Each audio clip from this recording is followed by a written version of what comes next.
Hi guys, நம்ம இப்போ எதை பற்றி பார்க்க போகிறோன்னா, நேற்று நம்ம மும்பை இந்தியன்ஸ் அணி படு தோல்வி அடைஞ்சிட்டாங்க.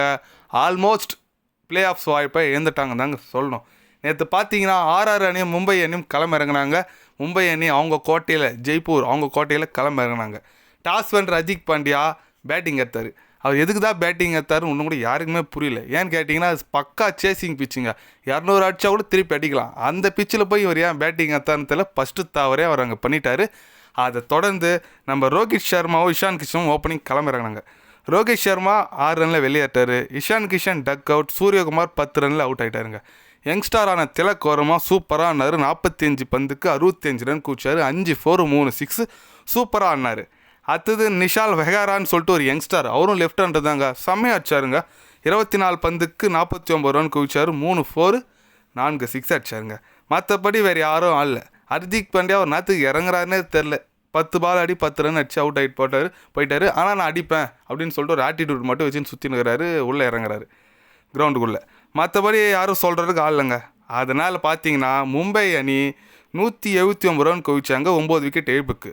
போலிங் தரப்பில் பார்த்தீங்கன்னா ட்ரெண்ட் போல்ட் அருமையாக போட்டாருங்க. 4 ஓவர் போட்டு 32 ரன் விட்டு கொடுத்து 2 விக்கெட் எடுத்தாங்க.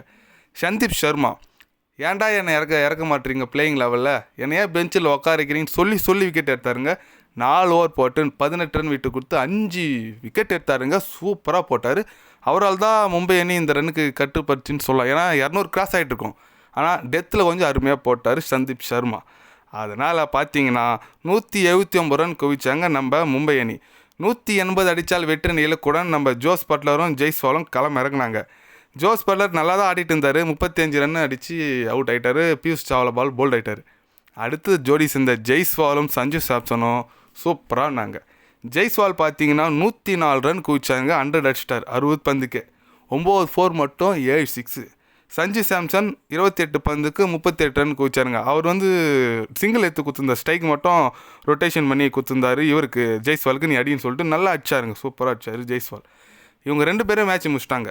18.4 பாலில் மேட்சை க்ளோஸ் பண்ணிட்டாங்க. 183 ரன் குவிச்சாங்க. போலிங் தரப்பில் பார்த்தீங்கன்னா ஹர்திக் பாண்டியா பேட்டிங்கும் வரல, போலிங்கும் வரல. நீ எதுதான் டீமில் இருக்கிறன்னு தெரியாமல் கேப்டன் பதவி குத்துப்பிட்டு ஓப்பனிங் பால் போட வந்துடுறாரு. ஒன்றுமே கேட்கலங்க.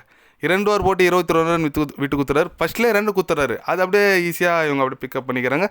பொம்ரா எதிர்பார்த்தோம், அவரும் சரியாக போடல. பியூஷ் சாவ்லா மட்டும் ஒரு விக்கெட் எடுத்தாருங்க. அதுவும் நிறைய மிஸ்ஃபீல்டுங்க, ரொம்ப மிஸ்ஃபீல்டு மும்பை இந்தியன்ஸ் அணி.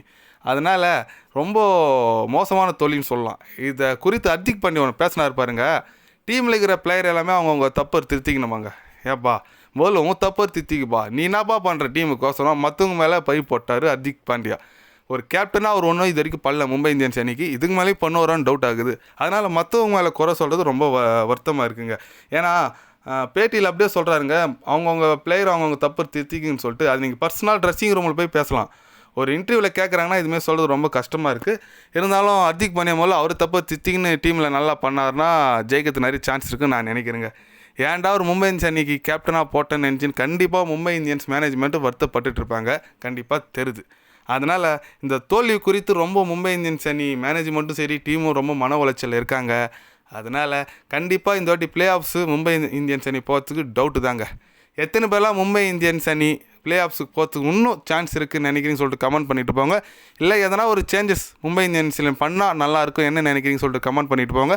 இது போன்ற ஸ்போர்ட்ஸ் நியூஸை தெரிஞ்சுக்கணும்னா சேனலை சப்ஸ்கிரைபோ லைக் ஒன் பண்ணிக்கோங்க. என்னடா சப்ஸ்கிரைப் கம்மியாக இருக்குதுன்னு நினைக்காதீங்க. கண்டிப்பாக கிரிக்கெட் பற்றி, முக்கியமாக ஐபிஎல் பற்றி day by day channel update வரும். மறக்காமல் சப்ஸ்கிரைப் மட்டும் கொஞ்சம் பண்ணி வச்சுக்கோங்க. நன்றி, வணக்கம்.